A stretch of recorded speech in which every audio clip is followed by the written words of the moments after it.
You bought the entire building just to evict one girl? The billionaire didn't even look up from the contract folder when he answered, not just a girl. The last tenant. Laughter rippled across the marble lobby where investors stood admiring the property they believed would soon become another luxury tower.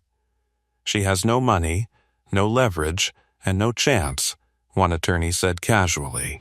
But the quiet maintenance girl standing near the service elevator didn't argue. She didn't beg. She simply watched them celebrate her eviction like it was already finished.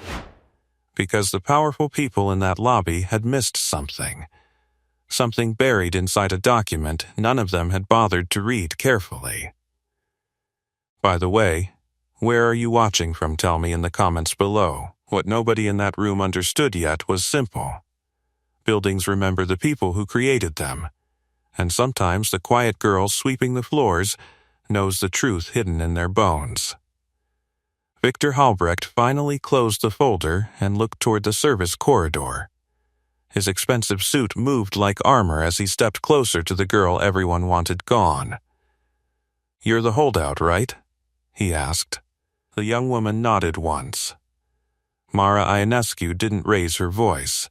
She stood with grease on her gloves and a wrench tucked into her belt, calm enough that it irritated him. Behind her, the service hallway smelled faintly of detergent and rusted pipes. Luxury investors watched from the lobby, curious how long the stubborn tenant would last. Everyone else took the buyout. Victor continued, "You could have walked away with more money than this place is worth." Mara glanced briefly toward the stairwell where her little brother waited. Leo sat quietly on the steps holding a worn backpack. The building was the only home he could remember. She turned back to the billionaire. "This building isn't for sale to me," she said softly. Victor smirked. "Everything is for sale." The lobby lights reflected across polished stone as his lawyers approached. Claudine Voss carried the eviction notice like a victory flag. "Miss Ionescu," she said, extending the document, "you have 72 hours to vacate the property." Leo shifted on the stairs, confused but silent. Mara accepted the paper. Her fingers were steady. That calm expression again unsettled Victor. Most people argued, most people panicked. She only folded the notice once and slipped it into her pocket. "You understand the deadline?" Claudine asked. Mara nodded. "I understand." The billionaire gave a satisfied breath. Problem solved, he thought. Investors resumed discussing rooftop pools and glass penthouses. But while the powerful people celebrated, the girl walked quietly back toward the service corridor. The hallway lights hummed overhead. Leo looked up at her. "Are we leaving?" he whispered. She crouched beside him. "Not yet, but he owns the building." Mara glanced down the corridor toward an old metal door-marked archive. Dust lived there. So did history.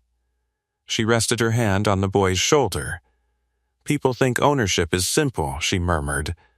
"Paper, money, signatures." Leo frowned.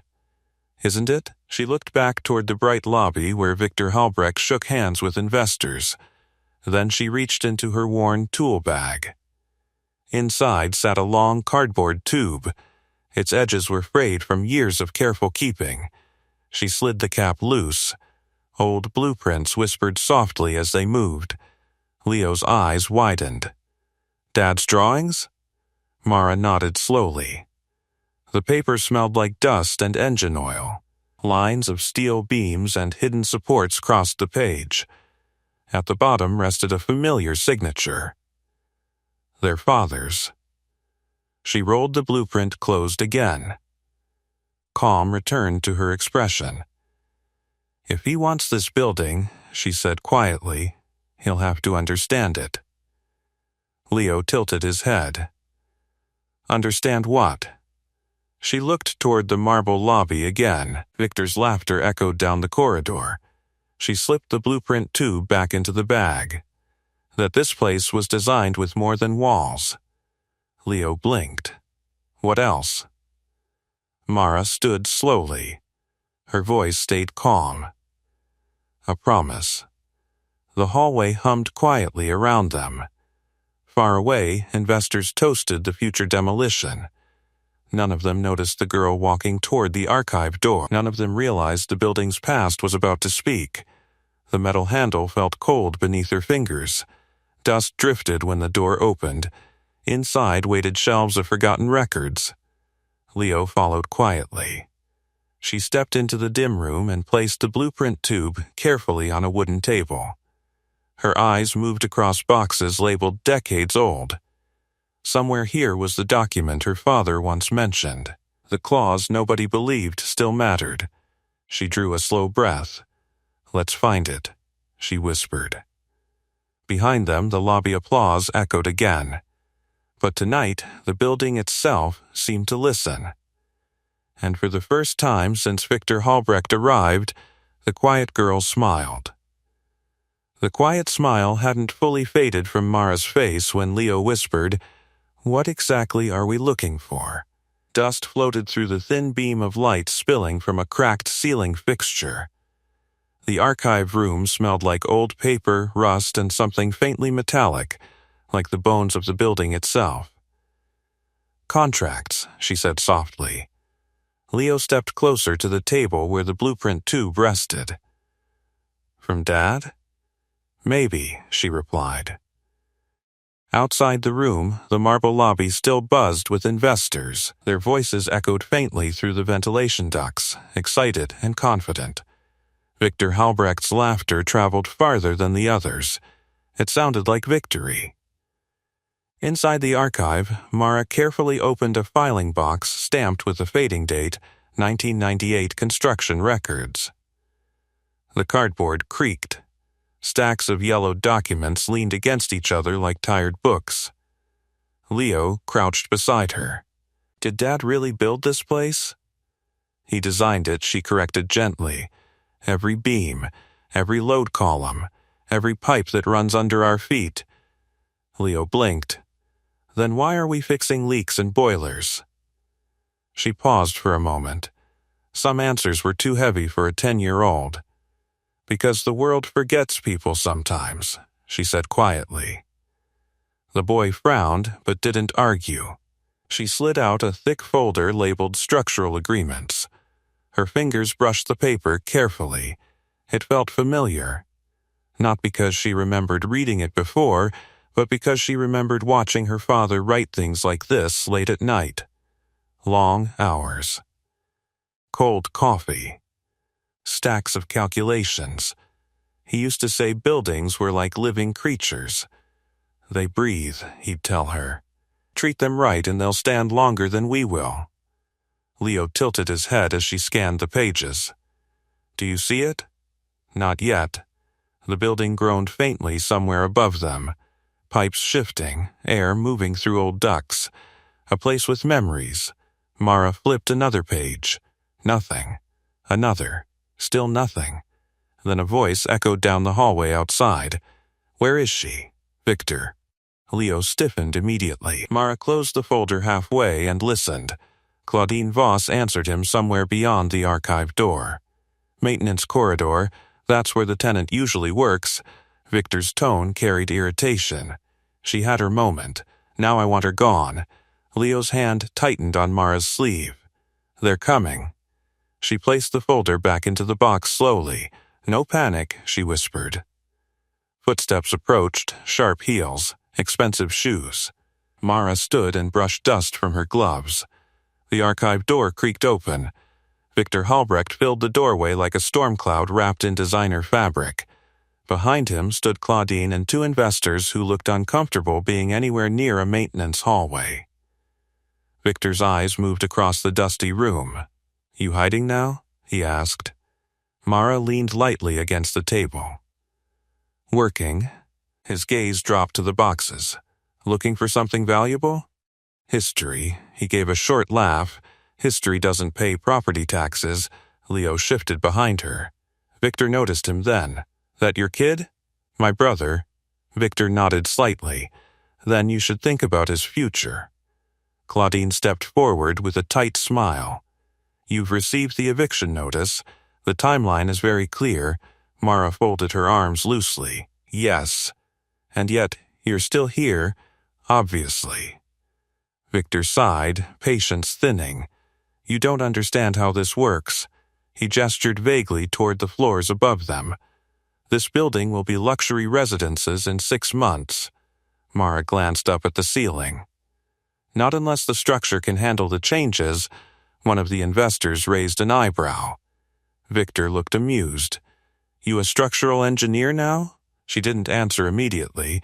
Instead, she reached down and picked up the blueprint tube. The cardboard edges were worn smooth. Victor watched curiously. What's that? Old drawings? Souvenirs? Something like that, he smirked. Let me give you some advice.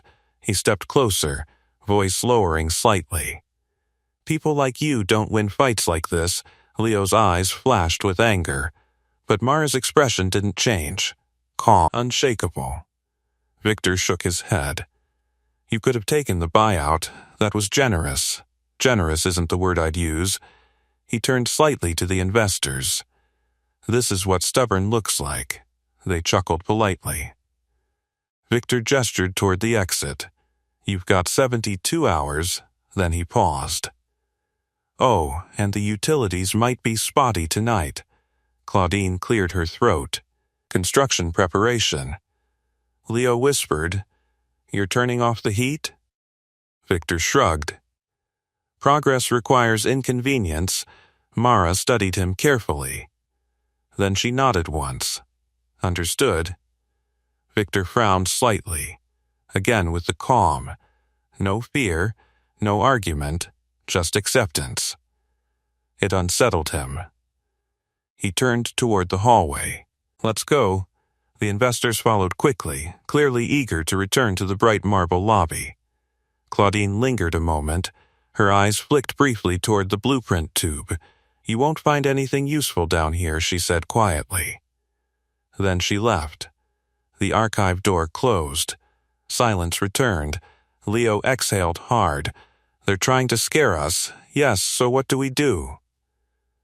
Mara slowly reopened the folder she'd been studying. Dust lifted again as the paper moved. We keep looking. Leo watched her flip through more pages. Minutes passed. Then something unusual caught her eye. A thin sheet tucked between 2 larger contracts, handwritten. Her father's signature rested at the bottom. Her pulse slowed. She slid the paper free. What is it? Leo asked. Mara studied the words carefully. A clause. A very specific clause. Her quiet smile returned. Something interesting, she said. Before she could read further, she looked up at Leo. By the way, if you're enjoying this story so far, make sure you subscribe with the bell on, because what happens next is something that Billionaire definitely didn't expect. Leo blinked.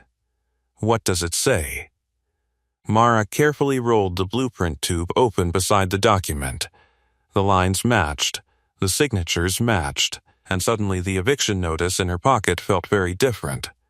She leaned back slowly. He bought the building, she murmured. Leo nodded. Yeah. Mara tapped the clause with one finger. But he didn't read the fine print. Leo leaned closer. What fine print? Her smile grew just a little wider. The part that changes everything. Leo stared at the document like it might suddenly burst into flames. What does it mean? He whispered. Mara didn't answer right away. Her eyes moved across the page again, slower this time. The handwriting was unmistakable, clean, deliberate strokes she had watched her father write thousands of times at the kitchen table. The clause was short, only 4 sentences. But every word carried weight. Leo leaned closer, curiosity bubbling over. Can we stay? Mara rolled the blueprint gently beside the paper. The old ink lines aligned perfectly with the structural notes in the contract. Maybe, she said quietly. Maybe. Leo groaned softly. That's not a good answer. She smiled faintly. It's a careful one. Above them, the building hummed with activity. Somewhere on the upper floors, heavy footsteps echoed. Metal clang. A power drill whined briefly before stopping. Victor's construction crew had already started preparing the place for demolition. Leo heard it too. They're already breaking stuff. Mara listened to the vibrations moving through the walls. They're testing the structure. Is that bad? It depends on what they think they're doing. She folded the clause carefully and slid it back into the folder. The paper was fragile. Time had thinned it like old leaves. Leo watched her tuck the document into the blueprint tube. So, we just show it to him? She shook her head slowly. No. Why not? Because people like Victor Halbrecht don't believe things quietly. Leo frowned. What does that mean? It means, she said softly, standing up, he'll only listen when he can't ignore it. The boy tried to follow the logic, but the adult world rarely made sense. So, when do we show him? Mara slung the blueprint tube over her shoulder. When everyone else is watching, Leo's eyes widened. You mean like in front of people? Exactly. He grinned suddenly. That's going to make him mad. Mara opened the archive doors slowly. The hallway outside was darker now. Only emergency lights glowed along the concrete walls. Victor's crew had already begun shutting down parts of the building. Leo shivered. It's colder. Utilities, Mara murmured. Remember what he said. They walked down the corridor toward the stairs. The faint echo of voices drifted from the lobby again. Victor was still entertaining investors. Leo peeked around the corner when they reached the end of the hall. The marble lobby gleamed under bright chandeliers. Men in tailored suits studied large digital screens showing sleek renderings of future luxury apartments. Glass towers, infinity pools, private sky lounges. None of them resembled the old building they were standing inside. Victor stood near the center of the crowd like a king in his court. Demolition begins in 2 weeks, he was saying confidently. Leo tugged Mara's sleeve. 2 weeks? She watched the crowd quietly. That's the plan. And the clause stops it? It might. Why might again? She didn't answer immediately. Instead, she studied the investors' faces. Powerful people, important people, the kind of witnesses that made truth impossible to bury. Then she turned away. Let's check the boiler room. Leo blinked. The boiler room? If the heat goes off tonight, the pipes will freeze, but we might stop the demolition. That doesn't help if the building floods first. Leo sighed but followed her. They descended the narrow maintenance stairs. The air grew warmer with each level. The boiler room door groaned open. Inside, the old machinery rattled and breathed like some enormous metal animal. Steam hissed from a pipe near the ceiling. Mara immediately crossed the room and twisted a valve. The hiss softened. Leo watched her move with quick certainty. You really do know this building better than anyone. She wiped her hands on a rag. I grew up in it. No, I mean like how you know where everything is, she shrugged. When you live somewhere long enough, you listen. Leo leaned against a metal railing. Dad used to say that. Yes. The boiler hummed louder for a moment, then settled into a steady rhythm. Leo kicked lightly at the concrete floor. You think Victor's scared of losing the building? Mara considered the question. No. Why not? Because he doesn't think he can lose. Leo thought about that. Then he smiled mischievously. He's gonna hate being wrong. Mara laughed quietly. That part might be true. They turned toward the door again. But before they could leave, voices echoed from the stairwell outside. Victor again. And Claudine. I don't care how long she's lived here, Victor was saying sharply. She's gone in 72 hours. Claudine's voice stayed calm. The paperwork is airtight. Good. Leo whispered, he's really sure. Mara listened silently. Victor continued speaking. The press event is tomorrow afternoon. Investors, city council, everyone. Leo's eyes widened again. Press event? Mara's gaze sharpened. Victor's voice grew confident again. We announce the redevelopment, celebrate the acquisition, and make it very clear the last tenant is leaving, Claudine replied smoothly. A public statement of authority, Victor chuckled. Exactly. Footsteps moved away up the stairs. The boiler room fell quiet again. Leo stared at Mara.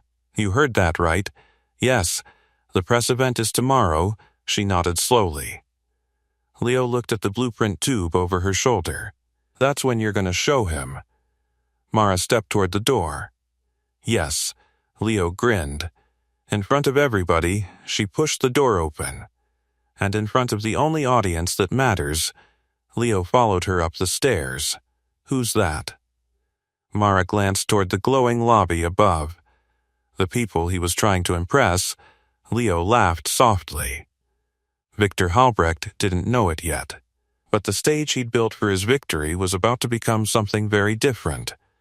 And tomorrow afternoon, the quiet girl he tried to evict would be standing right in the center of it. The stairwell door creaked open as Mara and Leo stepped back into the dim maintenance corridor. The marble lobby glowed at the far end like a stage under bright lights. Voices carried easily down the hall. Victor Halbrecht still speaking with investors, their confident laughter echoing against polished stone. Leo leaned against the wall and whispered, "He really thinks this is already over." Mara didn't answer immediately. Instead, she studied the blueprint tube resting against her shoulder. The worn cardboard had traveled with her through years of small apartments, late-night moves, and quiet promises she made to her father's memory. Inside it was more than drawings. Inside it was proof.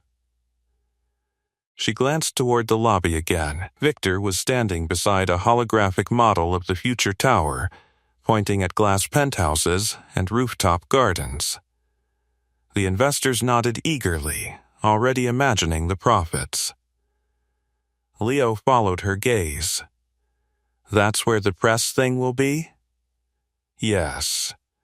And that's where you'll show the claws? Yes. Leo grinned nervously. This is going to be good. Before Mara could respond, a slow set of footsteps approached from the opposite hallway. Samuel Ortega appeared carrying a battered toolbox, his gray mustache twitching with concern. He stopped when he saw them. You two still here? Of course, Mara said gently. Samuel looked past them toward the bright lobby. That developer's already planning demolition routes, he muttered. Leo frowned.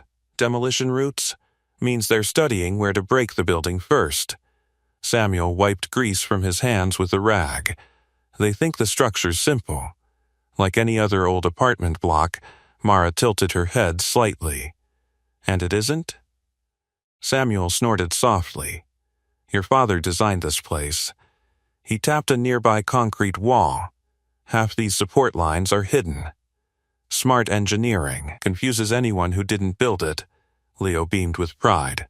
See? Dad was a genius. Samuel smiled faintly at the boy. That he was, his eyes drifted to the blueprint tube. You still keeping those drawings? Mara nodded.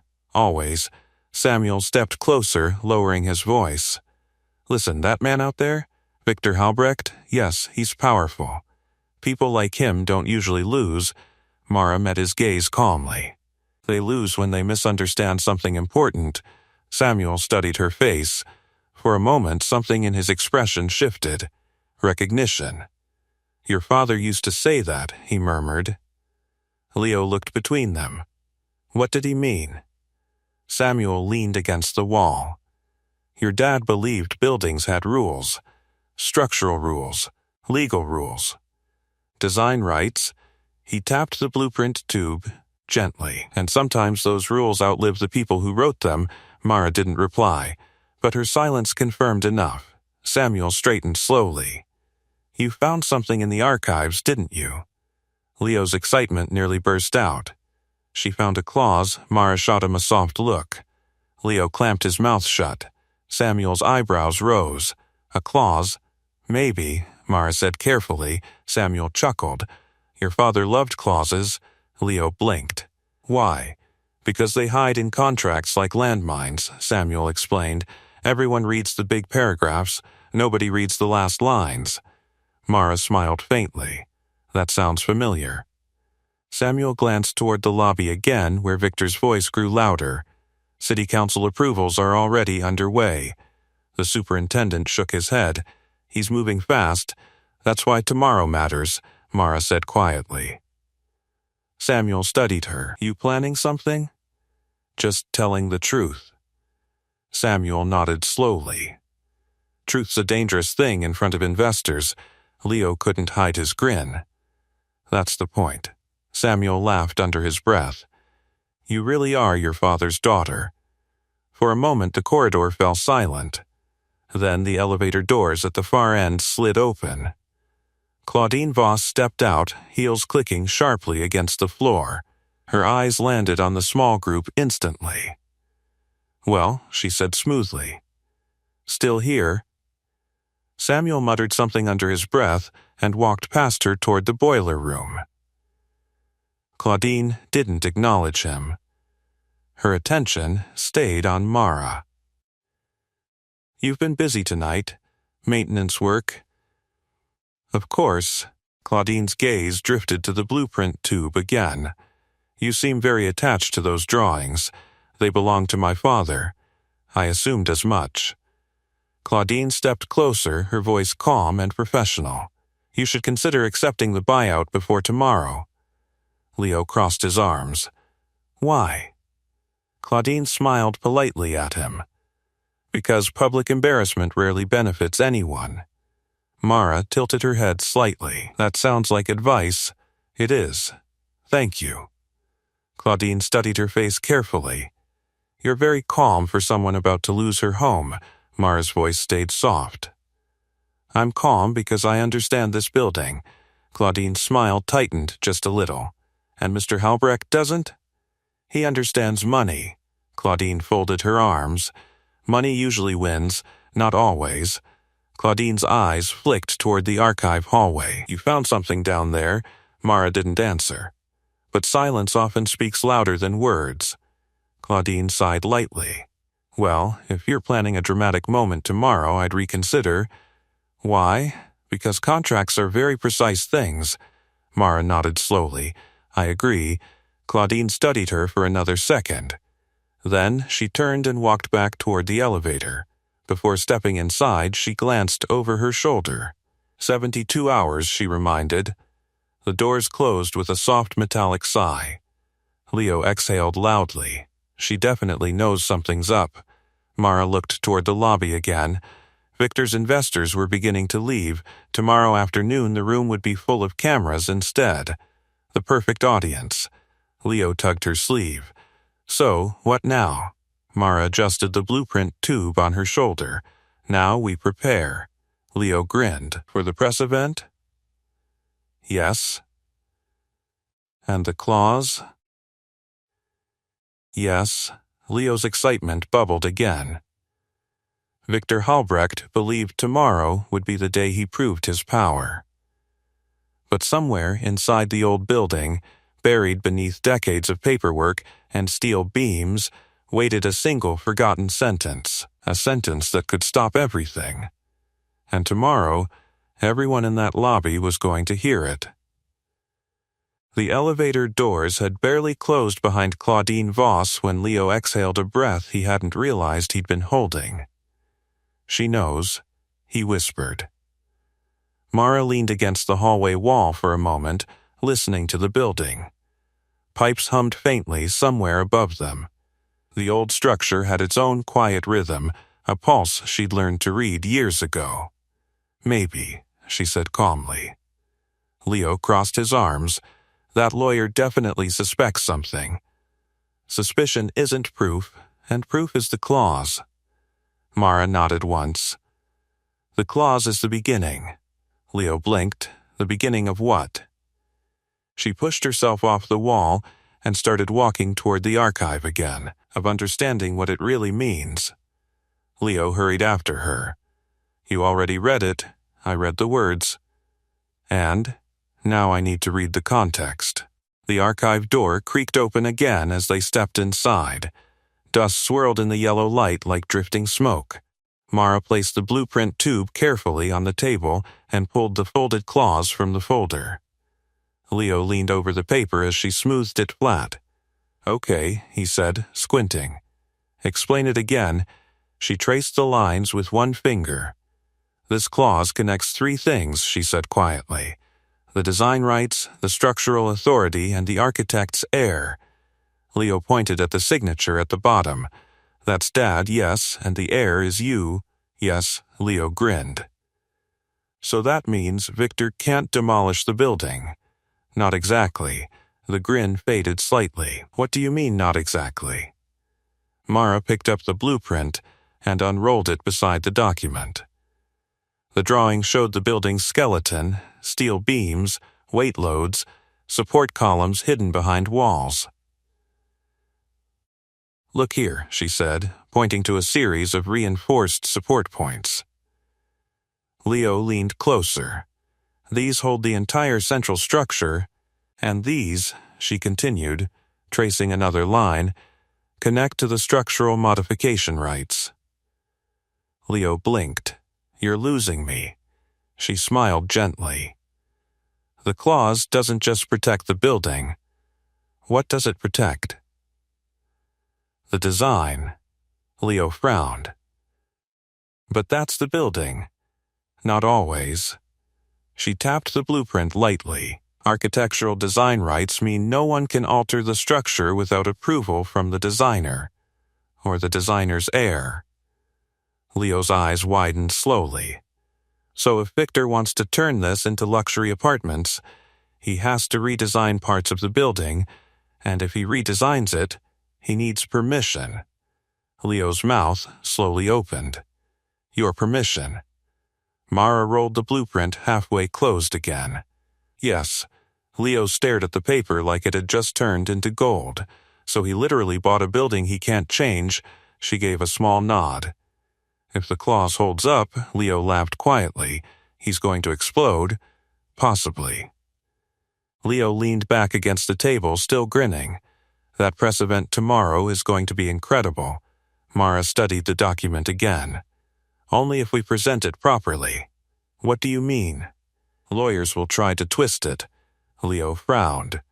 But it's written right there. Contracts are battles fought with details. Leo groaned. So we need backup. Exactly. She folded the clause carefully and slipped it back into the folder. Leo looked up at her. Who do we show it to first? Someone who understands construction law. Do we know anyone like that?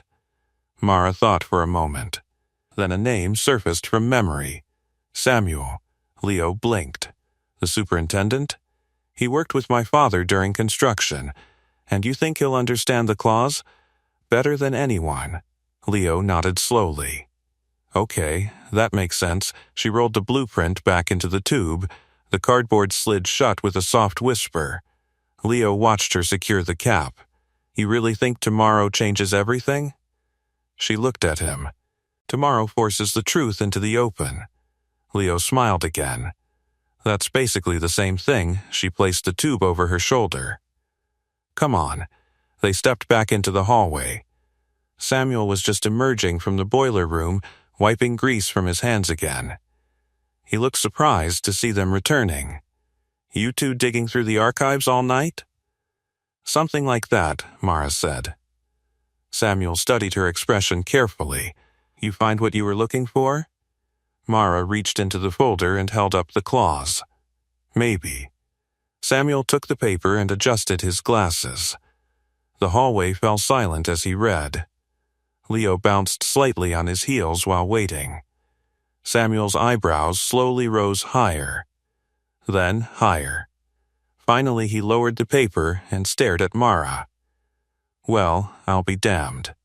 Leo pumped his fist. See? Samuel looked toward the lobby instinctively, as if expecting Victor to appear again. This clause is real, he said quietly. Yes, and legally binding. That's what I thought. Samuel chuckled in disbelief. That billionaire just bought himself a very expensive problem. Leo laughed loudly. I knew it. Samuel shook his head. He's planning that big press event tomorrow, right? Yes. Samuel folded the paper carefully and handed it back. Then that's where you show it. That's the plan. Samuel looked impressed. Your father would have loved this. Leo grinned. Dad always said contracts were like traps. Samuel nodded. Your father designed this building to last 100 years. He glanced toward the lobby again. Looks like he also designed the perfect trap for anyone arrogant enough to forget that. Mara tucked the claws back into the blueprint tube. Her calm expression returned. Tomorrow afternoon the room would be full. Investors, city officials, reporters, and Victor Halbrecht standing proudly in front of them all. Samuel crossed his arms thoughtfully. You know, he said slowly, this might be the most satisfying legal surprise I've ever seen. Leo laughed. Just wait until Victor hears it. Samuel smiled faintly. Oh, I will. And if you're enjoying this moment as much as we are, make sure you subscribe with the bell on. Because the next step of this story is where the billionaire realizes his victory speech is about to become something very different. Mara looked toward the bright marble lobby once more. Tomorrow the powerful people of the city would gather there. And when they did, the quiet girl they tried to evict would be holding the one document that could stop everything. The quiet girl they tried to evict would be holding the one document that could stop everything. Samuel Ortega leaned against the hallway railing, still staring at the blueprint tube like it might suddenly reveal another surprise. I've worked in this building 30 years, he muttered. And I never knew your father put something like that in the contract. Mara adjusted the strap of the tube on her shoulder. Most people didn't. Leo rocked slightly on his heels, unable to hide his excitement. Victor's face tomorrow is going to be amazing. Samuel chuckled under his breath. Careful, kid. Powerful men don't enjoy being embarrassed. Leo shrugged. He started it. Samuel couldn't argue with that. From the lobby at the far end of the corridor came the faint clink of glasses. Investors were still celebrating the acquisition, unaware that the foundation of their celebration might already be cracking. Samuel rubbed his chin thoughtfully. You sure you want to wait until the press event? Mara nodded. Yes, you could walk up there right now and show him the clause. That wouldn't change anything. Samuel frowned. Why not? Because he'd bury it. Leo blinked. Bury it? Mara leaned against the wall. Victor Halbrecht has lawyers, money, and influence. If I show him privately, the conversation disappears. Samuel slowly nodded. But if you show it publicly, then it becomes a fact everyone has to deal with. Leo grinned again. Like a trap, Samuel pointed at him.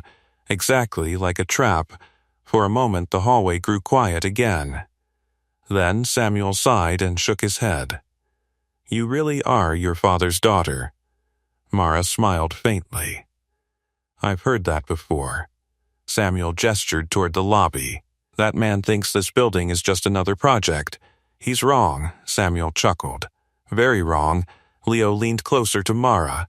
So what do we do until tomorrow? She thought for a moment. First, we make copies of the clause. Samuel nodded immediately. Good idea, and we document the original contract references. Even better, Leo raised a hand like a student in class. Why? Samuel answered before Mara could. Because when Victor's lawyers panic tomorrow, they'll try to challenge the document. Leo blinked. But they just read it. Samuel shrugged. Lawyers challenge everything.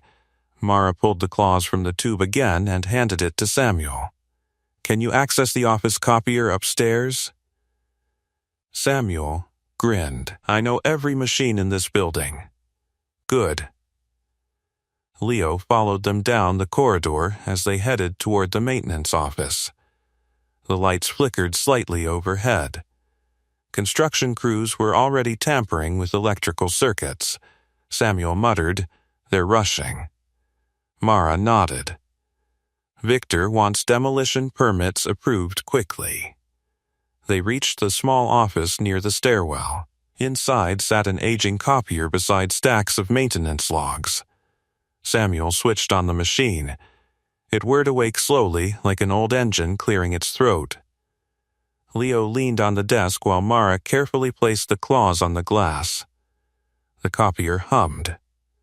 A moment later, the first copy slid out. Samuel examined it. Clear enough. Mara made 2 more copies. One went into Leo's backpack. Another Samuel folded into his jacket pocket. Leo blinked. "Why do you get one?" Samuel smiled. "Backup." Mara nodded approvingly. "Exactly."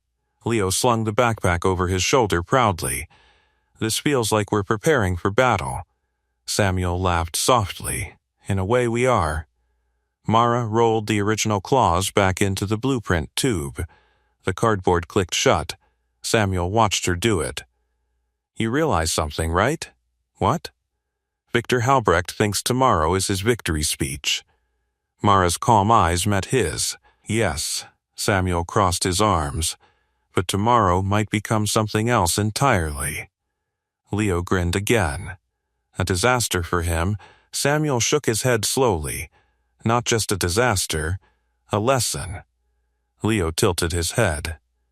"What kind of lesson?" Samuel looked down the hallway toward the glowing lobby where Victor's voice echoed faintly once more. "The kind powerful people learn when they underestimate someone quiet." Mara walked toward the stairwell. "Let's get some rest," Leo groaned. "Rest? Tomorrow is the big day, yes. That's why we should celebrate." She opened the stairwell door.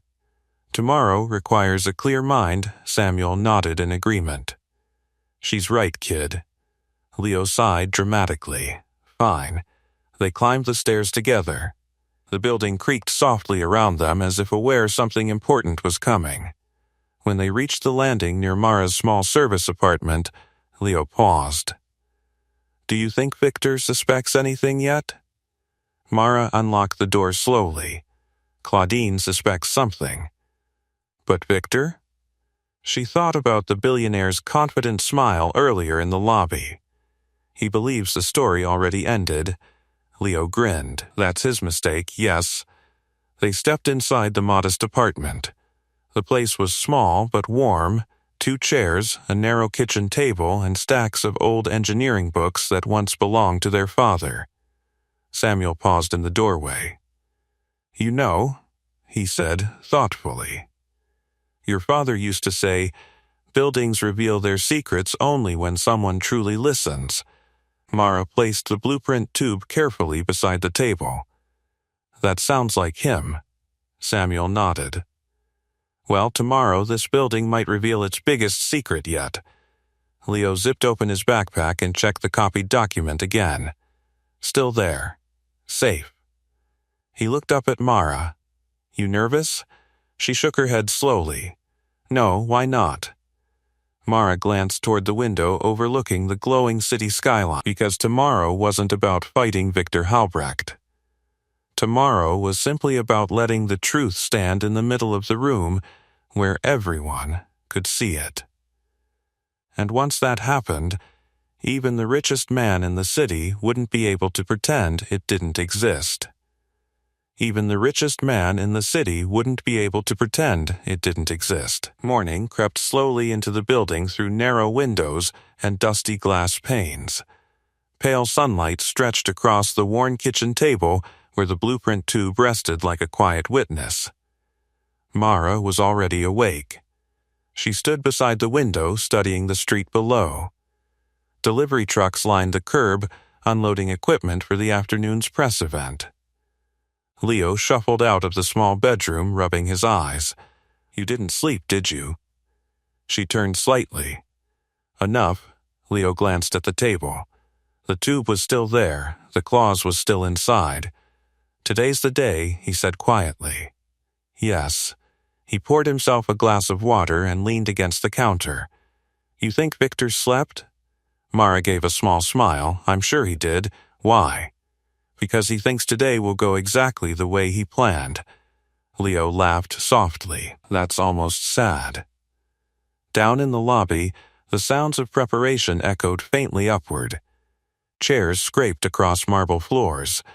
Microphones clicked on and off as technicians tested equipment. Samuel's voice floated briefly through the stairwell. "No, the podium goes near the main staircase." Leo peeked through the hallway door. "They're setting everything up." Mara slipped the blueprint tube over her shoulder. "Then we should go down soon." Leo's eyes sparkled. "I want to see Victor when he realizes." "Patience." He groaned. "You always say that, and it's always correct." A few minutes later they stepped into the hallway. Samuel was adjusting rows of folding chairs in the lobby below, moving them with careful precision. Reporters were already arriving, their cameras hanging from their shoulders like metallic birds. The marble space looked completely different from the quiet building it had been yesterday. Today it looked like a stage. Samuel noticed them and waved them closer. "You're early." "Better than late," Mara replied. Leo scanned the room eagerly. "Where's Victor?" Samuel nodded toward a cluster of executives near the front entrance. Victor Halbrecht stood surrounded by advisors, his tailored suit flawless as always. He looked confident, relaxed, like a man preparing to celebrate success. Leo whispered, "He has no idea." Samuel chuckled quietly. "None at all." Victor noticed the small group then. His eyes landed on Mara instantly. He excused himself from the executives and walked toward them with measured steps. "Well," he said smoothly, "you're still here." Mara met his gaze calmly. "Yes." Victor glanced around the room. "Enjoying the event setup?" "It's impressive," he smiled. "By tonight this building officially begins its transformation." Leo crossed his arms. "Maybe." Victor looked down at the boy with mild amusement. Optimism is admirable. His attention returned to Mara. "You had time to reconsider the buyout." She shook her head. "No," Victor sighed. "You're making this harder than it needs to be." "Am I?" "Yes." He gestured toward the growing crowd of reporters. "This announcement will be public." "I understand. And afterward the eviction proceeds exactly as planned." Mara nodded slowly. "We'll see." Victor paused. Her calm tone again. No panic. No anger. Just certainty. It bothered him more than he wanted to admit. Claudine Voss approached then, tablet in hand. "Everything is ready," she told Victor. Her eyes flicked briefly toward Mara, then toward the blueprint tube. The suspicion from yesterday returned instantly. "You brought your drawings," she noted coolly. "They're important." Claudine studied her expression. "Important enough to change something today?" Mara simply smiled. "Possibly." Victor frowned slightly. "What exactly do you think is going to happen here?" "Truth," she said softly. Leo struggled not to grin. Victor gave a short laugh. "You're welcome to stay and watch the announcement." Claudine leaned closer to him and whispered something. Victor nodded and turned back toward the podium area. "Well," he said, "let's begin." The lobby lights brightened slightly as cameras switched on. Reporters filled the chairs Samuel had arranged. Investors gathered near the front row. City officials whispered among themselves. Samuel quietly moved to stand beside Mara and Leo. "This is it," he murmured. Leo clutched the strap of his backpack. Inside rested the copy of the clause. His heart raced. Victor stepped behind the podium. Microphones flickered with red lights. "Good afternoon," he began confidently. The room quieted instantly. "Today marks the beginning of an exciting redevelopment project for this historic building." Leo whispered, he said historic. Samuel chuckled softly. Victor continued speaking. Our vision will transform this aging structure into modern luxury residences designed for the future of this city. Slides appeared on a large screen behind him. Glass towers, penthouse views, luxury amenities. Reporters scribbled notes. Investors nodded approvingly. Victor smiled proudly. And as part of that process, the final tenant will be vacating the property within 72 hours. Murmurs rippled through the crowd. Cameras turned slightly toward Mara. Victor gestured toward her. We appreciate her cooperation in allowing progress to continue. Leo whispered, Cooperation? Mara stepped forward slowly. Samuel's eyes widened slightly. This was earlier than expected. Victor noticed her movement. Is there something you'd like to add? He asked with polite sarcasm. The room grew very quiet. Mara reached for the blueprint tube. Her voice remained calm. Yes, she said. There is. Victor folded his arms. Well, by all means. Mara gently opened the tube. The paper slid out with a soft whisper. Cameras shifted toward her. Leo felt his heart pounding in his chest. Samuel leaned closer and murmured under his breath. Here we go. Samuel's quiet words barely left his mouth before the entire lobby shifted its attention toward the young woman standing a few feet from Victor Halbrecht's podium. Mara held the blueprint tube carefully, the cardboard edge worn from years of use. The room had gone silent in that strange way large crowds do when something unexpected interrupts a scripted event. Victor looked mildly amused. This is unusual, he said lightly into the microphone. But I suppose every press conference benefits from audience participation. A few investors chuckled. Cameras rotated toward the girl in work gloves standing in front of the billionaire developer. Leo's heart pounded so loudly he was certain the microphones might pick it up. Samuel whispered beside him, Study. Mara didn't rush. She slowly unrolled the large blueprint across the podium table beside Victor. The paper spread wide, revealing the skeletal structure of the building in careful architectural lines.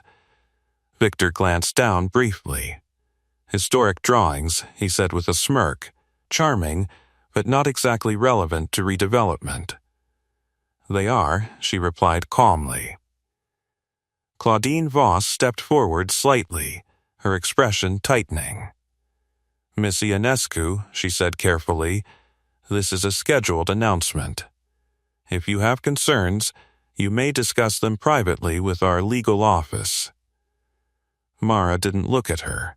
Private conversations don't change public facts. A low murmur moved through the reporters. Victor tapped the microphone once. Let's not turn this into theater. Leo almost laughed. Samuel crossed his arms quietly. Too late. Mara lifted a single sheet of paper from the blueprint tube. The clause. She held it carefully so the cameras could see. This building was designed by my father, she said calmly. Victor shrugged. Yes, we're aware of the architect, but the redevelopment team may not be aware of something written into the original structural contract. Claudine's eyes narrowed instantly. Victor tilted his head slightly. And what would that be? Mara placed the paper beside the blueprint. The reporters leaned forward in their chairs. The contract includes a structural modification clause, she explained. Victor chuckled. All buildings have modification clauses. This one is different. Claudine stepped closer to the podium. Miss Ionescu, if you're misunderstanding legal language, I'm not. The calm interruption stopped her. Victor's amusement faded just a fraction. Explain it then, he said. Mara tapped the clause gently. This clause states that any structural redesign of the building requires approval from the original architect. Victor folded his arms. That architect passed away years ago, yes, and therefore the clause no longer applies. She shook her head slowly. It transfers. Claudine froze. Victor's eyes sharpened slightly. Transfers to who? He asked.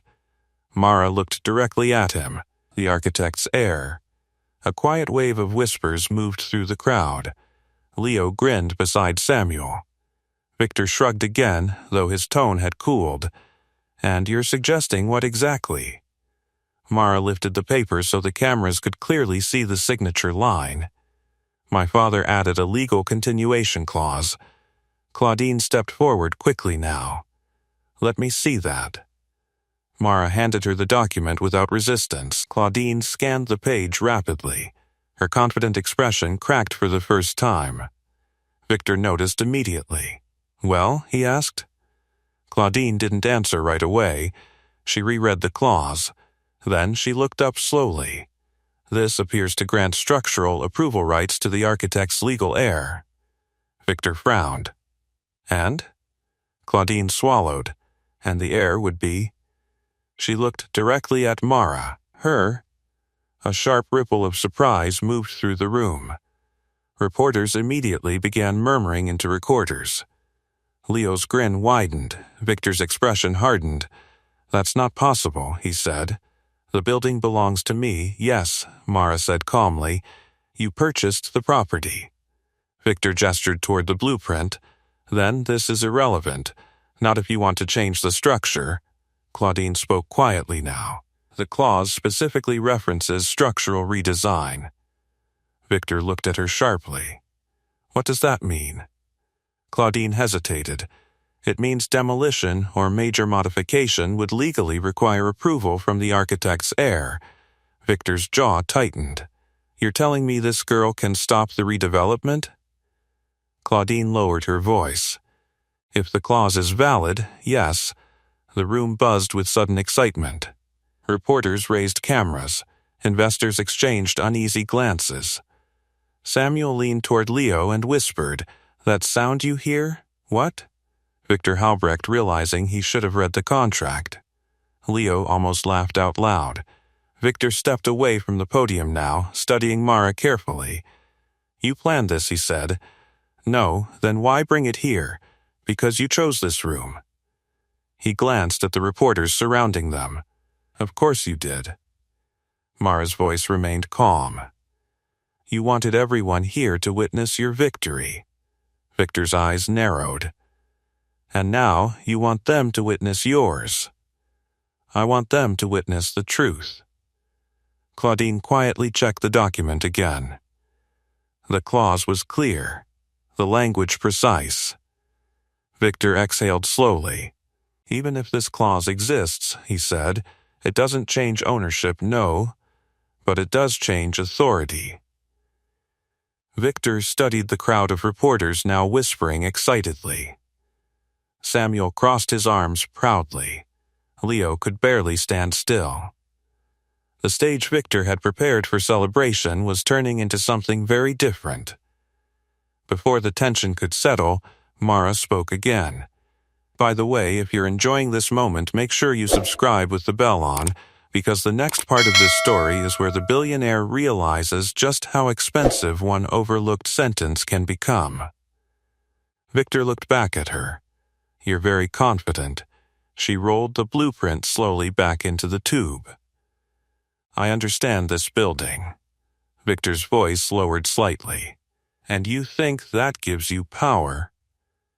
Mara met his gaze evenly. No, she placed the blueprint tube on the podium.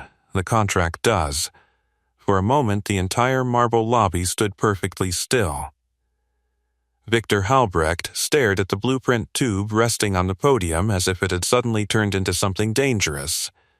Around him, the quiet hum of cameras and whispered conversations began to grow louder. Reporters leaned toward one another, already sensing a headline forming. Leo shifted excitedly beside Samuel. Did you see his face? He whispered.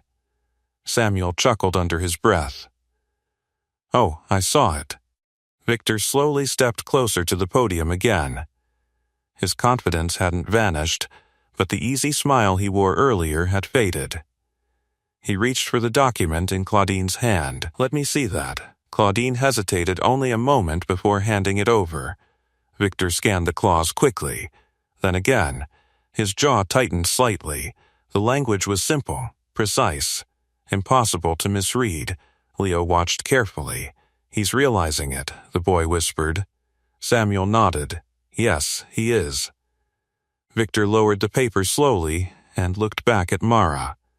"You expect me to believe this prevents redevelopment? It prevents structural modification without approval." "That's not the same thing, no," she agreed calmly. "It's worse." A ripple of laughter moved quietly through a few reporters. Victor shot them an irritated glance. He turned back to Claudine. "This clause can't override property ownership. It doesn't," she admitted quietly.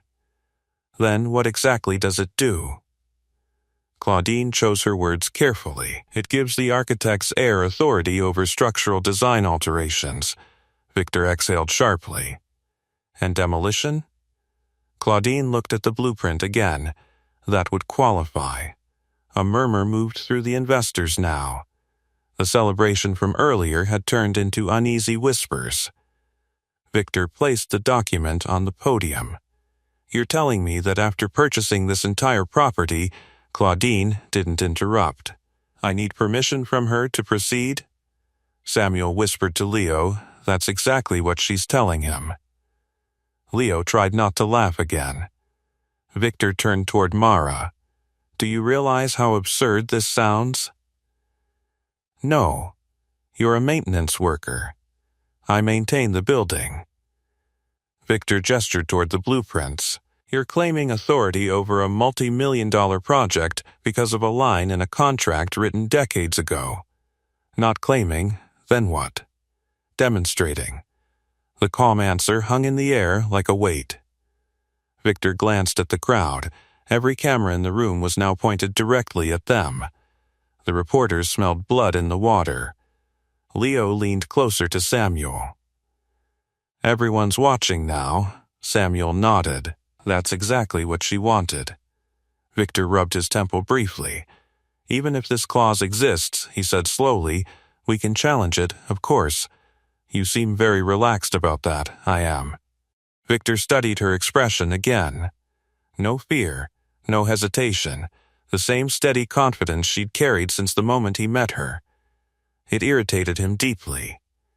"You've been planning this for days," he said. "Years." That answer surprised him. Victor glanced down at the blueprint tube again. "Your father designed this building." "Yes." "And he inserted a clause that could block future redevelopment." "Yes." Victor gave a short laugh. "That's incredibly inconvenient." Samuel muttered quietly, "You have no idea." One of the investors near the front row raised his hand nervously. "Mr. Halbrecht, does this affect the timeline?" Victor didn't answer immediately. Claudine did. "It may require legal review." The room erupted into louder conversation. Investors whispered urgently. Reporters began firing questions. Is the project delayed? Did the development team overlook this clause? Who approved the purchase contract? Victor held up his hand. "Everyone relax." The room quieted slightly. He turned toward Mara again. "Let's assume this clause is valid." "That's a good assumption." Victor ignored the comment. "Then we simply negotiate." Leo frowned slightly. "Negotiate?" Samuel whispered, "Watch carefully." Victor straightened his jacket. "Miss Ionescu," he said smoothly. "You clearly want something. I want the building protected. That's not realistic. It is if the contract requires my approval." Victor exhaled slowly. "Everything has a price." Leo rolled his eyes. Samuel chuckled. Victor stepped closer to her now, lowering his voice so only the nearby microphones caught it. "I can make you very comfortable." Mara shook her head once. "I'm already comfortable." Victor's patience began to crack. "You're standing in the way of a development worth hundreds of millions. I'm standing where the contract says I can." Victor looked toward Claudine again. There must be a workaround. Claudine's expression remained careful. "We could attempt litigation." "How long?" "Months, possibly years."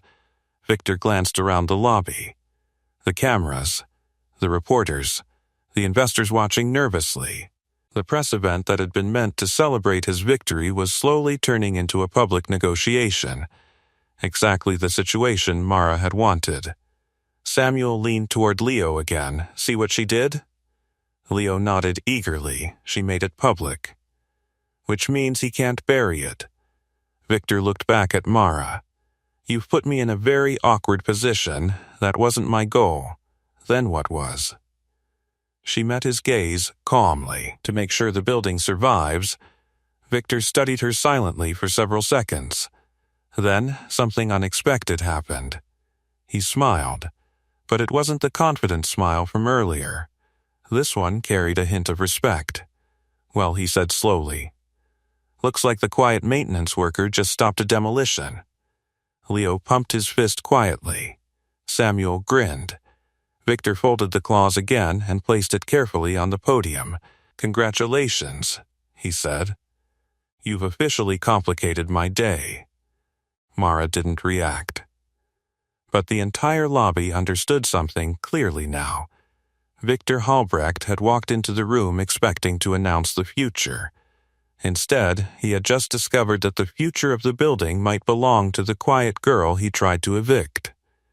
The silence inside the marble lobby stretched longer than anyone expected. Victor Halbrecht stood behind the podium, one hand resting on the folded claws. The room that had been prepared for applause and celebration now hummed with something else: uncertainty. Reporters whispered rapidly into microphones. Investors exchanged worried glances. Leo could barely keep still beside Samuel. He really didn't see that coming, the boy whispered. Samuel shook his head slowly. No, he didn't. Victor finally picked up the microphone again. Well, he said, forcing a calm tone, this is certainly an interesting development. A few nervous chuckles drifted through the audience. He looked toward Mara again. You've presented a clause that may affect structural redesign. Correct. But ownership still belongs to my company. Yes, Victor nodded slightly. So let's keep things in perspective. He turned toward the reporters. This situation is simply a legal technicality. It will be reviewed and resolved accordingly. Claudine stepped closer, speaking quietly to him. We should pause the announcement. Victor's jaw tightened. Not yet.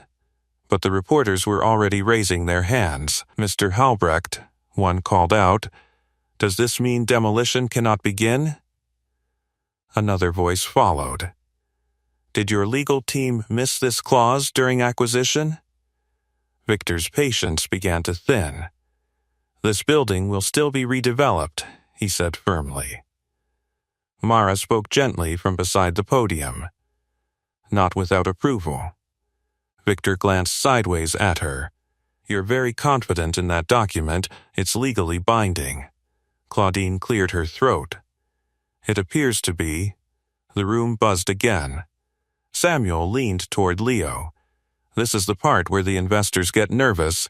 Leo watched the front row. Several investors were already whispering urgently to each other. Victor noticed too. He stepped away from the podium and approached Mara directly. The microphones followed every word. Let's talk plainly, he said. All right. You're standing between me and a project worth hundreds of millions, yes. And you're doing it with one sentence in a contract, yes. Victor folded his arms. You realize what that means, that you should have read the contract. A ripple of laughter moved through the reporters. Victor didn't laugh, but he didn't look angry anymore either. He looked thoughtful. He studied the blueprint tube again. You understand the structure of this building better than anyone here, yes. And your father designed it, yes. Victor glanced toward the towering blueprint behind them. Which means this clause wasn't accidental, no. Samuel murmured quietly to Leo. He's figuring it out. Leo whispered back.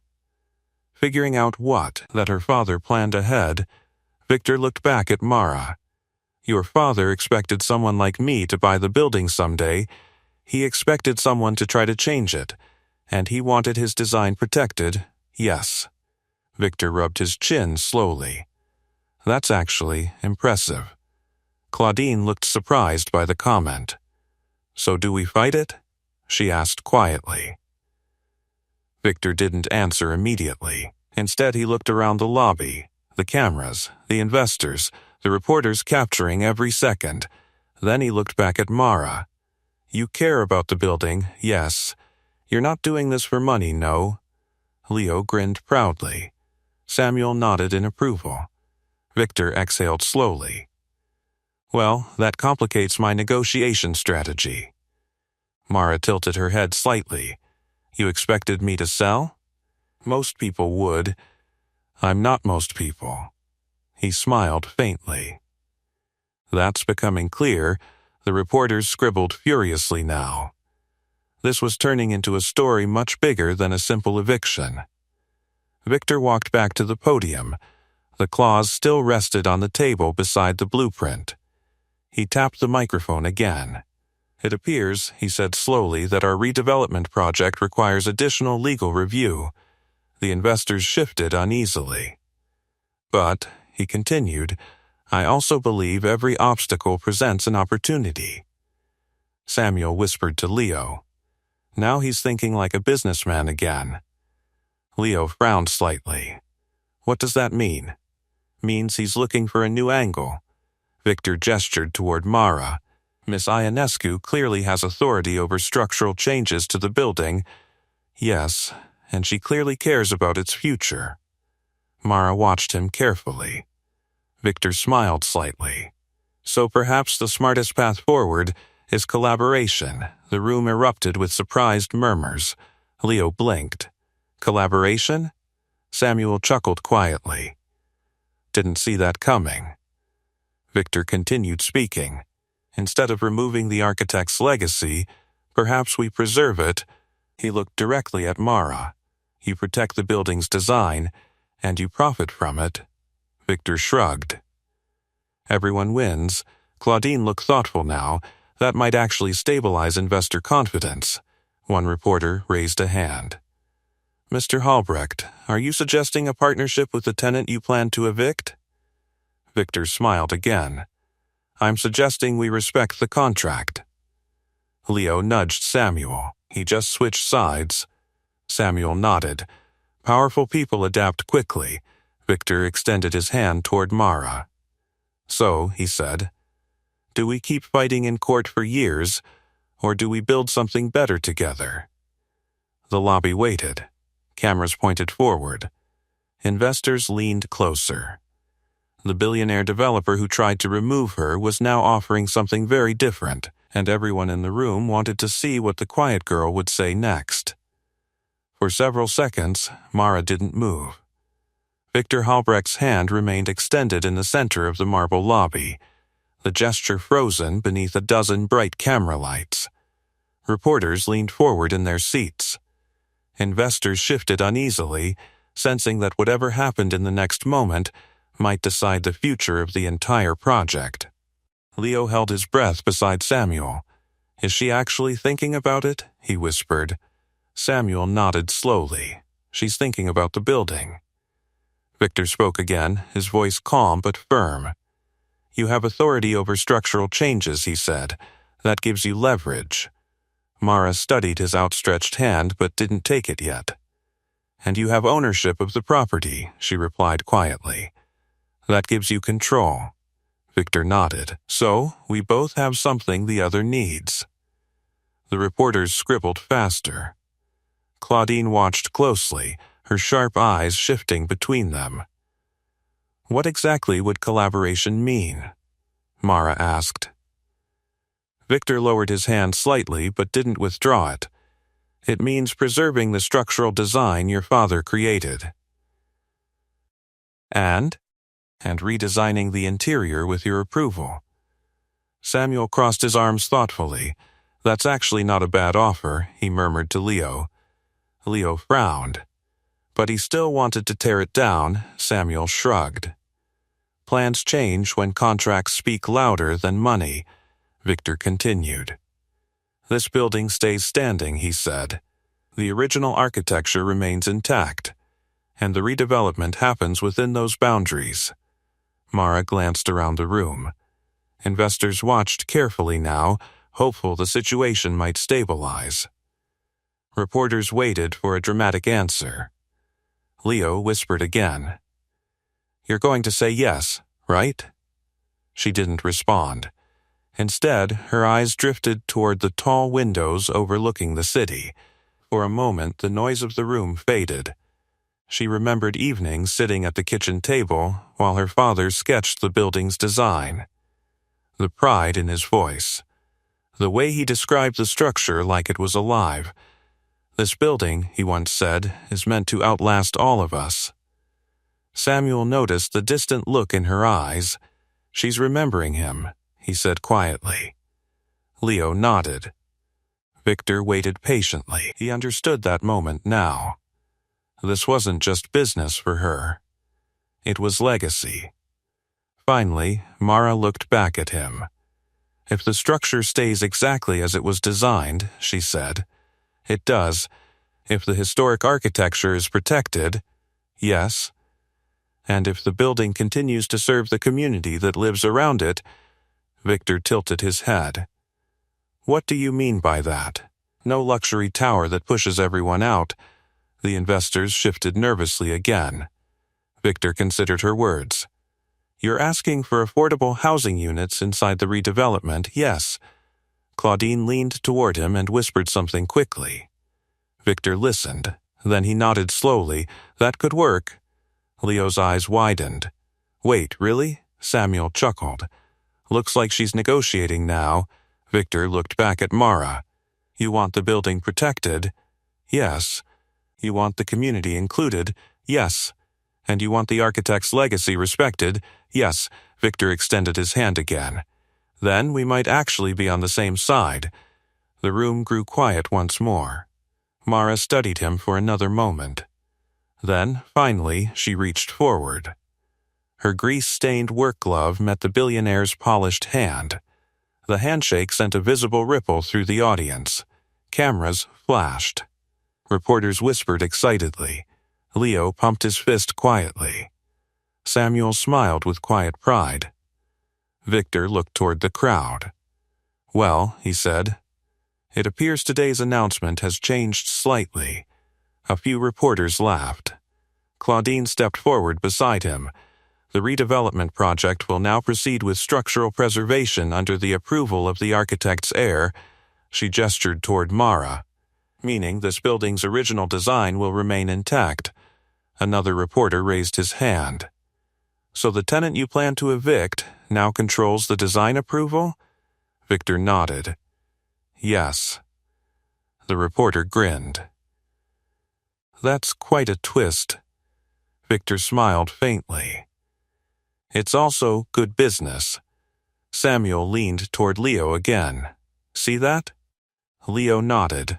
He's respecting her now. That's what happens when someone proves their worth. Victor turned back toward Mara. "You could have sold that clause quietly," he said. "Yes, why didn't you?" "Because the building deserved better than a quiet deal." Victor gave a small nod of understanding. The investors were already beginning to relax now. Some even looked impressed. One elderly city official stepped forward. "This is the kind of preservation project our community needs." Applause began slowly, then spread through the room. Leo's grin stretched from ear to ear. Dad would have loved this. Samuel placed a hand on the boy's shoulder. He absolutely would have. Victor glanced toward the blueprint tube resting on the podium. "You know," he said thoughtfully, "your father didn't just design a building." Mara tilted her head. "What do you mean?" Victor smiled slightly. "He designed the future conversation we're having right now." Mara looked down at the blueprint. For the first time since the confrontation began, her calm expression softened. Because Victor Halbrecht was finally beginning to understand something the building had known all along.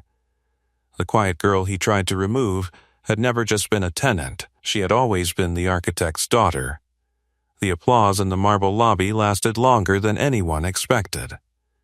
Reporters continued snapping photos as Victor Halbrecht and the quiet maintenance girl stood side by side near the podium. Only hours earlier, he had planned to celebrate her eviction. Now the same room was celebrating a partnership that nobody in the city had seen coming. Leo clapped the loudest. Samuel leaned against the back row of chairs, smiling with the slow satisfaction of someone who had watched the entire storm unfold exactly as it should. "Your father would have been proud," he said quietly. Mara looked down at the blueprint tube resting on the podium. The worn cardboard looked small compared to the towering building around them. But inside it lived the design that had just changed everything. Victor adjusted the microphone again. "Ladies and gentlemen," he said, "today's announcement has evolved into something far better than we originally planned." A few reporters laughed. He gestured toward Mara. "This building will be redeveloped with its original structural design preserved." Murmurs of approval spread through the audience, and thanks to the architect's heir, he continued, will ensure the legacy of its creator remains intact. Leo leaned closer to Samuel. "He's being really respectful now." Samuel nodded. "That's what happens when arrogance meets reality." Victor stepped away from the podium and turned toward Mara again. "You surprised me today," he admitted. "That wasn't the goal." "No? No, the goal was protecting the building." Victor chuckled lightly. "Well, you did that very effectively." Claudine approached with a small folder of notes. "The investors are actually responding positively," she said. Victor raised an eyebrow. "They are?" "Yes. Historic preservation projects often attract more long-term interest." Victor smiled faintly. "Then perhaps this clause was good luck." Mara shook her head gently. "It wasn't luck." Victor glanced at the blueprint again. "Your father?" "Yes." Samuel spoke from the back of the room. "That man thought about everything." Victor nodded thoughtfully. "Clearly." The reporters began packing their equipment now, already discussing the unexpected headline. One of them approached Mara. "Miss Ionescu," the reporter said, "what made you stand up to someone like Victor Halbrecht?" She considered the question carefully. Then she answered simply, "Because some things shouldn't disappear just because someone rich wants them to." The reporter nodded with a smile. "That's a powerful answer." Leo tugged her sleeve. "You did it. We did it." Samuel stepped forward. "The building did it too." Victor looked around the lobby one more time. The old marble columns. The tall windows. The quiet strength of a structure designed decades earlier. "Your father built something special," he said. Mara followed his gaze across the room. "Yes. And thanks to that clause, it will still be standing long after today." Outside, the city moved on like it always did. Cars passed. People hurried down sidewalks. Most of them had no idea that inside the old building, a single sentence in a forgotten contract had just changed the fate of an entire property. Leo looked up at his sister. "So what happens now?" Mara rested the blueprint tube against her shoulder again. "Now we rebuild the inside." "But the outside stays the same."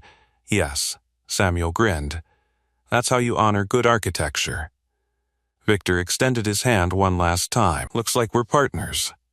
Mara shook it calmly. "Looks like it." The lobby slowly emptied as the afternoon sun poured through the tall windows. But the building itself felt different now. Alive, protected, just as its architect had intended. And somewhere, if anyone had been listening closely enough, they might have heard the quiet echo of a father's design still holding the walls together. Not just steel and concrete, but legacy. A reminder that the quiet people the world overlooks sometimes carry the most powerful truths of all. And sometimes all it takes to change everything is one line in the fine print. Ask me for the next story title, and we'll turn it into another powerful story like this. Subscribe, and don't miss our next story, You Clean Floors, Not Engines. The CEO mocked the single dad. 12 minutes later, the jet was airborne. Trust me, you'll feel it. And tell me in the comments, what injustice should we tackle next? You're not getting in with that jacket, man. This isn't a thrift store. They laughed when the single dad reached for the velvet rope line. The bouncer sneered at his old jacket and turned him away like he was dirt.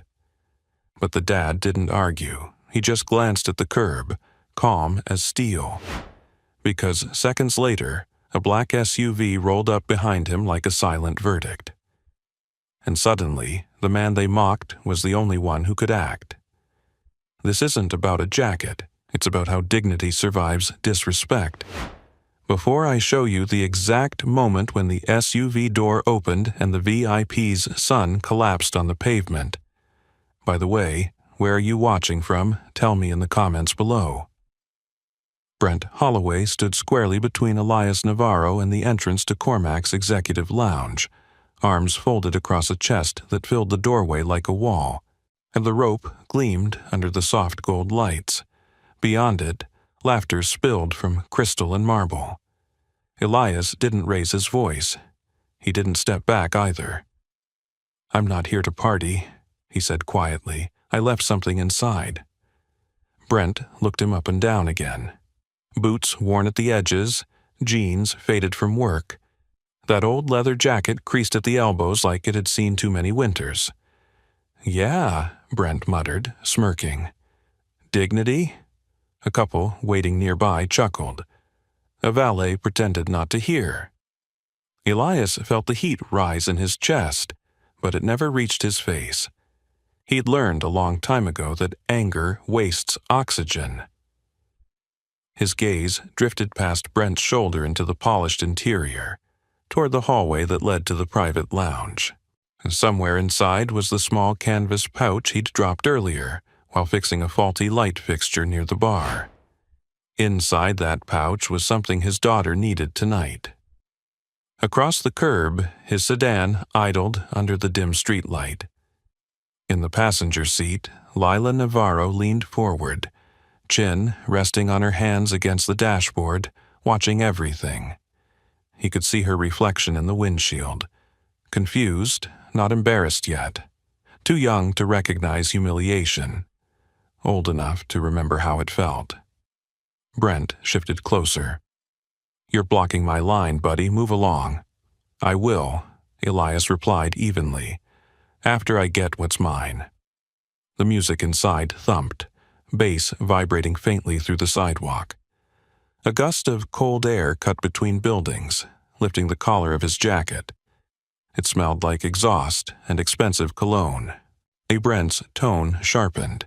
"You maintenance guys don't get to just wander back in. Rules are rules." Maintenance guys. The words didn't sting because they were wrong. They stung because of how they were used. Elias had fixed the building's emergency lighting system 3 nights ago when a power surge knocked out half the floor. He'd crawled through service ducts while executives sipped imported whiskey upstairs. No one laughed then. Now the rope was the line between labor and luxury. He stepped aside just enough so Brent could feel he'd won a small victory. Then Elias turned, walked toward his car, and opened the passenger door. Lila looked up at him. "Did they find it?" "Not yet," he said gently, "but they will." She studied his face, searching for cracks.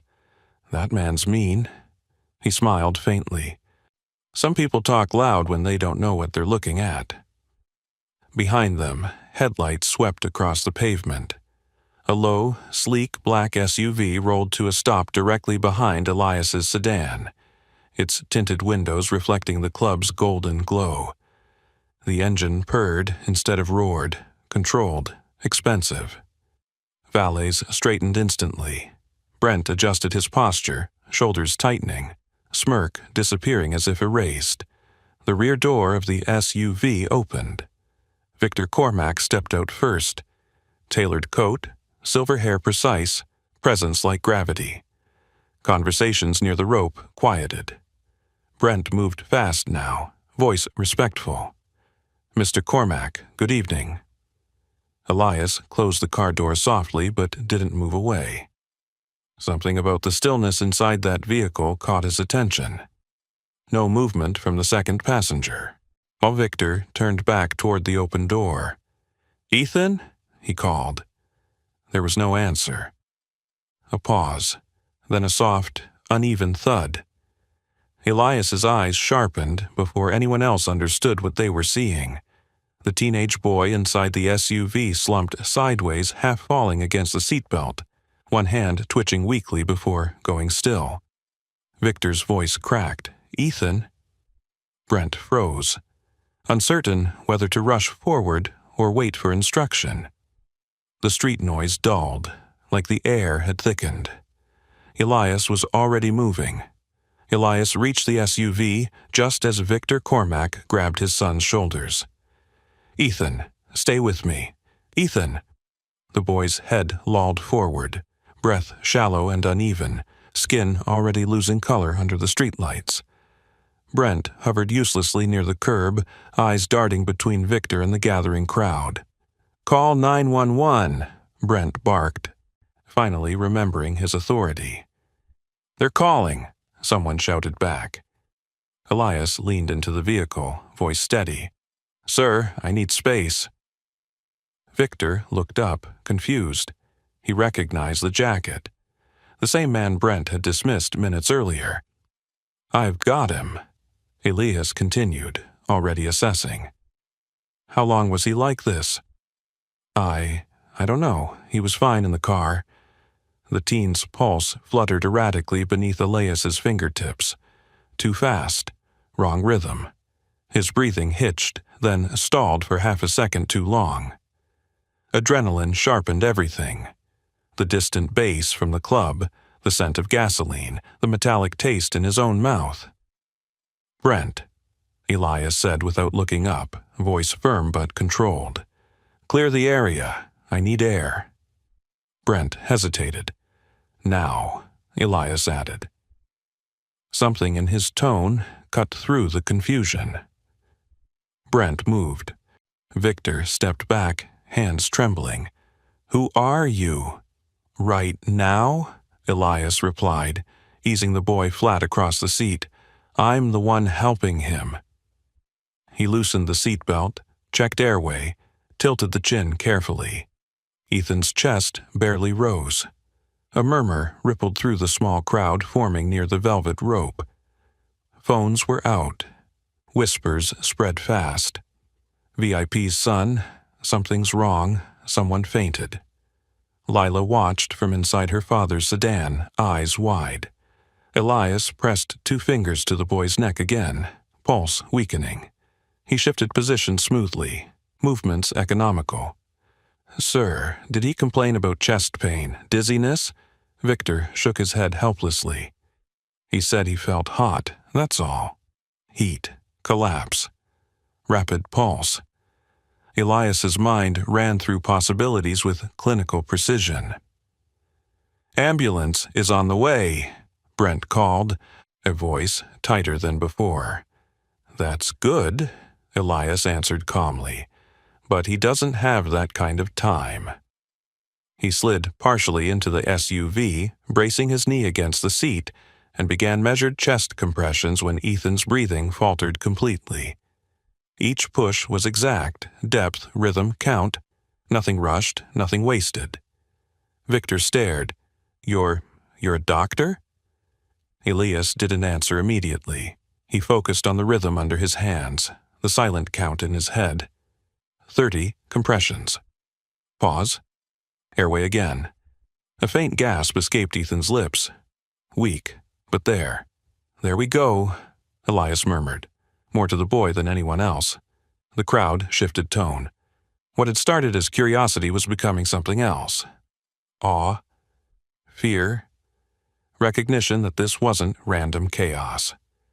Brent stood at the perimeter, trying to manage onlookers. but his earlier confidence had drained away. Every time he glanced toward Elias, the memory of mocking him seemed to echo louder. A valet leaned toward another staff member. "He's not guessing," the valet whispered. "He knows exactly what he's doing." Victor dropped to one knee beside the open door.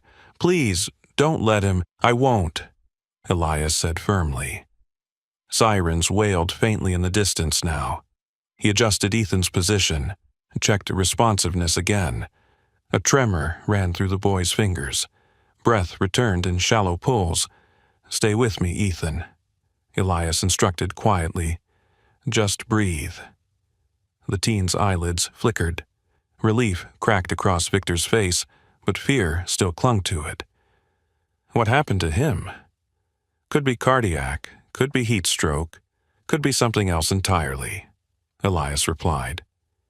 Paramedics need to run diagnostics. My job is keeping him stable until they're here. Victor searched his face again, this time not with suspicion, but with desperate trust. Brent stepped closer, lowering his voice. "We should wait for professionals." Elias shot him a look that stopped him mid-sentence. Not angry, just certain. "He needs action," Elias said evenly, "not optics." That landed harder than a shout. The sirens grew louder, red and blue lights flashing at the end of the street. Inside the sedan, Lila whispered to herself, "That's my dad." The valet, who'd heard Brent's earlier insult, swallowed hard. If you're seeing what I'm seeing right now, if you've ever watched someone underestimated rise when it mattered most, subscribe. Because stories like this don't just entertain. They reveal who people really are. The ambulance screeched to a halt beside the SUV. Two paramedics jumped out, equipment in hand. "What have we got?" one demanded. Elias didn't step back immediately. He gave a concise report: symptoms, timing, pulse irregularities, response to compressions, clear and clinical. The paramedic paused mid-motion and looked at him differently. "Were you medical?" she asked. "Once," he replied simply. They transferred Ethan to the stretcher, hooking up monitors as they moved. The machine beeped erratically before stabilizing slightly. Victor rose slowly, eyes never leaving his son. Then he turned toward Elias. "You saved him." Elias shook his head once. "I bought him time." The stretcher rolled toward the ambulance. Brent stood frozen near the velvet rope, the weight of the crowd's silence pressing down on him. And as the ambulance doors slammed shut, the street that had witnessed mockery only minutes earlier now held something far heavier. Respect. The SUV's engine ticked softly as it cooled. Elias wiped his hands on a cloth from his pocket, breath steadying. Victor stepped closer, voice low. "I owe you." Elias glanced toward his car. "I didn't do it for you," he said quietly. And the rope that had separated him from the inside world suddenly looked very small. The ambulance lights continued flashing against the glass facade of the lounge, red and blue strobes turning polished marble into something harsh and exposed. Elias stepped back from the SUV as paramedics secured Ethan inside. The rear doors shut with a heavy metallic thud that seemed to echo longer than it should have. Victor stood motionless for a second, then straightened his coat like a man trying to pull control back over a night that had slipped from his hands. "I'm riding with him," he said quickly, already moving toward the passenger side of the ambulance. One of the paramedics nodded. "You can sit up front." Before climbing in, Victor turned, his eyes locked onto Elias, not as a stranger in a worn jacket, not as a maintenance worker, but as the only steady point in the chaos that had just unfolded. "I'll find you," Victor said. Not a threat, a promise. Elias gave a small nod. "Focus on your son." The ambulance pulled away, sirens rising again as it merged into traffic. Silence followed. The bass from inside the lounge resumed faintly, awkward and misplaced, like the building didn't know whether it was allowed to continue celebrating. Brent shifted his weight near the rope. Guests were staring at him now, not with admiration, but with something closer to judgment. A woman who had laughed earlier folded her arms and avoided his eyes. He cleared his throat. "All right, everyone, situation's handled. Let's keep things moving." No one moved immediately. Elias felt their gazes settle on him instead. He could sense the change without looking. The same people who had smirked now seemed uncertain how to stand. He turned toward his sedan. Lila was already opening the door before he reached it. "Dad!" She rushed around the hood and wrapped her arms around his waist. "Is he okay?" "He's alive," Elias said softly, kneeling to her level. "That's what matters right now." "You fixed him." "I helped him," he corrected gently. "Other people will finish the job." She pulled back, studying him the way only children do, without ego, without politics. "Why didn't you tell them you know?" He smiled faintly. "Tell them what?" "That you used to save people." He brushed a loose strand of hair from her face. "Because saving someone isn't about announcing who you are. It's about showing up when it counts." Behind them, Brent exhaled sharply, clearly uncomfortable with the direction of the crowd's attention. He walked toward Elias, posture stiff. "Look," Brent began, lowering his voice. "You did good back there." Elias stood slowly, placing himself subtly between Brent and his daughter. "He's a kid," he replied. "That's all that mattered." Brent nodded once, then glanced around. "Mr. Cormac's not going to like this kind of scene." Elias raised an eyebrow. "The scene wasn't the problem." Brent's jaw tightened. A valet stepped closer, hesitant. "Sir, that was impressive, the way you knew what to do." Elias shrugged lightly. "Training." "What kind of training?" the valet pressed, curiosity overcoming caution. Before Elias could answer, Brent cut in. "Doesn't matter, ambulance took over." But it did matter. Everyone could feel it. The crowd began dispersing slowly, murmuring to each other. Words floated in fragments. Doctor? Military? How did he know? Elias opened his car door for Lila and helped her inside. As he reached across to fasten her seatbelt, she whispered, "That man was scared." "He was," Elias agreed. "Like you weren't." He paused at that. Fear had been there. It always was. It just didn't get to drive. "I was scared," he said quietly. "I just didn't let it decide what to do." She nodded solemnly, absorbing that lesson. When he closed the passenger door, he noticed Brent still standing there, watching. The rope hung loose between polished posts. No one waited behind it now. Brent stepped forward again, pride battling something heavier. "You said you left something inside." Elias met his gaze evenly. "I did." Brent hesitated. The power dynamic that had existed 20 minutes ago felt distant now. Fragile. "Oh, check for it," Brent muttered. "You don't have to," Elias replied. "I'll wait." Their eyes held for a second longer. Brent looked away first. He turned and disappeared through the glass doors, shoulders not quite as broad as before. Elias leaned lightly against his car, the cool metal grounding him. The street smelled faintly of burnt rubber from the ambulance's abrupt stop. Somewhere above, a loose banner flapped softly in the night breeze. Lila rolled down the window slightly. "Are we going home?" "In a minute." Across the building's mirrored exterior, Elias caught his own reflection.